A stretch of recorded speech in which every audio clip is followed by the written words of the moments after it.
दोस्तों नमस्कार, स्वागत है आपका अपने चैनल उत्तराखंड के साथ के नए ब्लॉग में। और मैं हूं विनोद प्रताप सिंह। दोस्तों आज हम चलेंगे आज से करीब करीब 30-35 साल पहले के उस दौर में। हम दिखाएंगे और देखेंगे वो चीज़ें जो उस दौर में हुआ करती थी और वो हमारे जीवन का अहम हिस्सा हुआ करती थी। लेकिन हम धीरे धीरे मॉडर्न होते गए और जो हमारी असली चीज़ें थी, जो जिसे बोलते हैं ना कि जो प्राकृतिक रूप से नेचुरल थी, प्राकृतिक रूप से अहम थी, उन चीज़ों को हम भूल चुके हैं और अब हम उनको लगभग हमने उनको भुला ही दिया है। तो आज मैं आपको कैमरे के माध्यम से उन्हीं चीज़ों को दिखाऊंगा। शायद आपको कुछ याद आए और उस दौर को हम कहेंगे ना, वो था गोल्डन पीरियड, था वो गोल्डन एरा। तो ओल्ड इज गोल्ड। आज उसी दौर में फिर चलते हैं। ये इसका पूरा डिजाइन है, नीचे से दिखा देता हूं।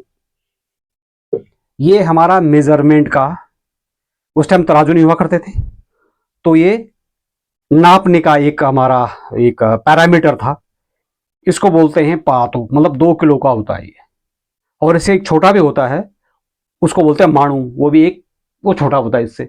तो आप देख लीजिए ना, उन लोगों का जो दिमाग था, उनकी जो कल्पना शक्ति थी, उनका जो इन्वेंशन करने का जो माइंड था, आज के दौर से कहीं आगे था।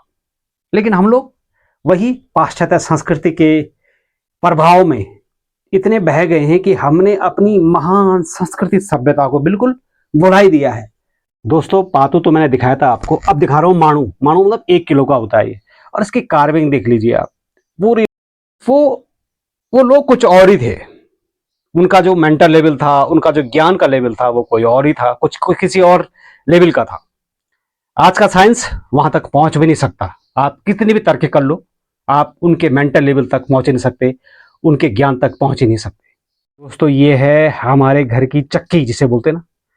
आज से करीब करीब 30-35 साल पहले ये चलती थी, लेकिन अब लोगों ने इसका यूज करना छोड़ दिया। इसको जंदरू बोलते हैं। वैसे जंदरू, आप नीचे का अलग पार्ट होता है, ऊपर का अलग पार्ट, उस पर ये हैंडल लगा हुआ है। यहाँ से हम वो डालते थे, गेहूं डालते थे, जो भी हमारा गेहूं हो गया, अब दूसरे क्या जौ भी डालते थे। जो चीज आपको पीसनी हो इससे पीसते थे। और शुद्ध ऑर्गेनिक, मतलब उसके सारे जितने भी उसमें पौष्टिक गुण होते थे ना उस अनाज में, उसके हमेशा पिसाई के बाद वो बरकरार रहते थे। तो आपका स्वास्थ्य हमेशा चकाचक रहता था, जिसे बोलते स्वास्थ्य आपका हमेशा अच्छा रहता था। लेकिन चक्की ने, जो आटे पीसने की चक्की और भी है कि जो भी आटा देती है, कुछ भी है, जो भी चक्की होती है, वो तो उसके सारे पौष्टिक तत्वों को खत्म कर देती है। लेकिन भाई ने अभी भी लगा रखा है, भाई इसको यूज करता है, तो भाई को सल्यूट। और जो इससे पिसा हुआ, जो इससे आटा निकलेगा, इससे जो भी पिसाई के बाद निकलेगा, वो स्वास्थ्य के लिए हमेशा ही लाभदायक रहा है, क्योंकि ये हमारे संस्कृति और सभ्यता का अभिन्न अंग है। और हमारे पूर्वज, हमारे जो ऋषि मुनि जो भी हैं, सब इसका इस्तेमाल किया करते थे।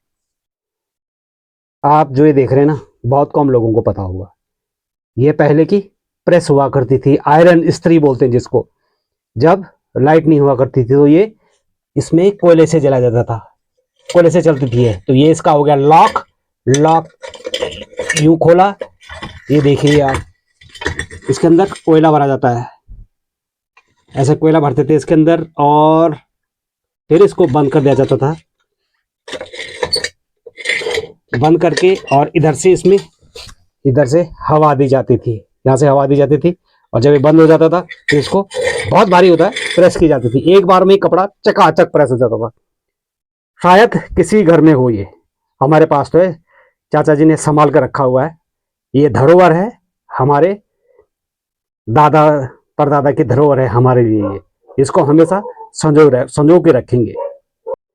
ये है गैस। जब कोई भी शादी समारोह होता था, शादी समारोह हुआ या जो भी फंक्शन होता था, जब लाइट नहीं हुआ करती थी, बिजली नहीं हुआ करती, तो इसका इस्तेमाल किया जाता था। ये इसको गैस बोलते थे। इसमें मिट्टी तेल भरा जाता है और पंप, इससे हम लौ को बढ़ाते हैं। यहाँ से गैस रिलीज की जाती थी और इससे पंप मारा जाता था। इसके यहाँ मेंटल लगता है और यहाँ पे आग लगाई जाती थी, मेंटल पे आग पकड़ती थी और पूरी रोशनी देता था ये, जबरदस्त रोशनी। बेचारा अब ये सिर्फ 100 पीस रह गया है, क्योंकि लाइट ने, जो बिजली है, बिजली ने इसका स्थान छीन लिया है। लेकिन इसको हमें अपने घरों में अगर किसी के पास रखें, ये बहुत बड़ी यादगार है। इसको हम धरोहर कहें तो कोई बड़ी बात नहीं होगी। और ये है उर्खल। ये बेचारा अब बहुत कम घरों में देखने को मिलता है। इसके साथ गंजेली भी होती है, अभी मुझे मिलेगी, मैं गंजेली दिखाऊंगा आपको। इसमें चावल जो हम जैसे बोलते हैं ना कि सट्टी बोलते हैं, जिसको हम मूंजी भी बोलते हैं लोग, उसको हम इसमें रखते थे और इसकी कुटान होती थी। फिर उससे उसका छिलका भूसा अलग कर दिया जाता था, गंजेली से कूट कूट के सूप से फटका जाता था। अब सूप भी देखता हूँ सूप है कि नहीं है। बेचारा ये जहाँ पे ये उरखल होता था उसके चारों तरफ थोड़े थोड़े दाने गिर जाते थे, तो गौरैया खाती थी उनको। मतलब घर के आसपास एक शानदार माहौल बना रहता था। अब ये नहीं है तो चिड़ियाएं भी, गौरैया भी कम देखने को मिलती हैं। गंजेली इसको बोलते हैं, गंजेली। इसके नीचे देखिए आप, ये लोहे का पीस होता है इधर लगा हुआ। और ये जो हमारी ओखली होती है जिसको उरखल बोलते हैं, उसमें ये चावल कूटना और जो हमारा मंडुआ है, मतलब जैसा झुंगर है और सट्टी है, उसको कूटने का काम करते, चूड़ा बनाते हैं इससे।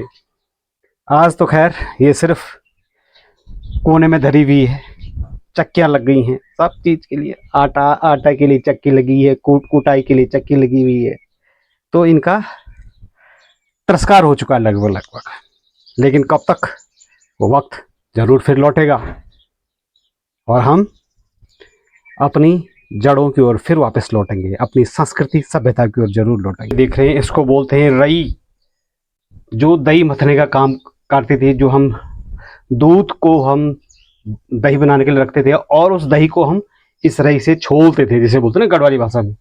तब नौण बनने चाहिए, तब घी बनने चाहिए। देखिए आप कलाकारी देखिए उन लोगों की, जबरदस्त कलाकारी। इस पे रस्सी है, उसे खींचने के लिए जो ये लकड़ी के पीसेस लगे हुए हैं। ये रई का छोटा वर्जन है। छोटा जो छोटी जैसे बोलते हैं ना पर्रा होता था, छोटा पर्रा, उसमें ये इस्तेमाल की जाती थी। चर्निंग जिसे बोलते हैं, चर्निंग की इस्तेमाल की जाती थी। बड़े वाले पर्रे में यूज होती थी चर्निंग के लिए। अब आप जो ये देख रहे हैं इसको बोलते थे चौठी। इसमें घी रखा जाता था। इसको अंदर से दिखा देता हूं, पूरी लकड़ी की कार्विंग, पूरी लकड़ी की है ये। मतलब वो लोग बहुत बड़े कलाकार थे, जो हमारे पूर्वज, हमारे दादाजी परदादाजी बड़े कलाकार लोग थे। उन्होंने एक लकड़ी को कैसे कार्विंग करके पूरी लकड़ी का बनाया है। देखिए इसमें घी रखा जाता था, इसको चौठी बोलते थे। और इसका करीब करीब 1 लीटर की होती है। तो उनका वो लोग इतने एक्सपर्ट थे, वो इतने विद्वान लोग थे, वो इसको आराम से बनाते थे और लकड़ी का चयन करते थे कि किस लकड़ी की बनेगी ये। देखिए आप पूरा इसको चौठी बोलते थे। आज ये किसी भी घर में नहीं मिलेगी। ये हमने संभाल के रखी है, मेरी चाची ने संभाल के रखी है इस चीज को, देख लीजिए आप। और इसका साइंटिफिक रीजन देखिए ना, साइंटिफिक जो रीजन है, और आज तो साइंस बोलते हैं ना, साइंस से, लेकिन उस टाइम हमारा आयुर्वेद, जो हमारे प्राचीन संस्कृति सभ्यता थी, उससे रिच, उससे बुद्धिमान, उससे ज्यादा ज्ञान किसी के पास नहीं हो सकता। मतलब जो साइंस आज इन चीजों को मान रहा है, जो हमारे ऋषि मुनियों ने पहले बता दिया था। और इसी का ही छोटा वर्जन ये रहा, बरौली बोलते हैं जिसको। इसमें भी घी रखा जाता था और इसमें घी स्टोर किया जाता था चौठी में। और जो बरौली है इसमें भी घी रखा जाता था, लेकिन इसको हम खाते वक्त यूज करते थे बरौली। तो ये भी पूरी लकड़ी की है, पूरी लकड़ी की बनी हुई है। भी सल्यूट है जिन्होंने चीजें बनाई, जिन्होंने हमारी संस्कृति सभ्यता को जिंदा रखा। आजकल तो किसको क्या पता, आजकल के तो सब शॉर्टकट अपनाते हैं, फ्रिज व्रिज, ये जो भी है। फ्रिज इसके आगे पानी भरता है, फ्रिज के आगे हमेशा फेल है, हमेशा फेल रहेगा।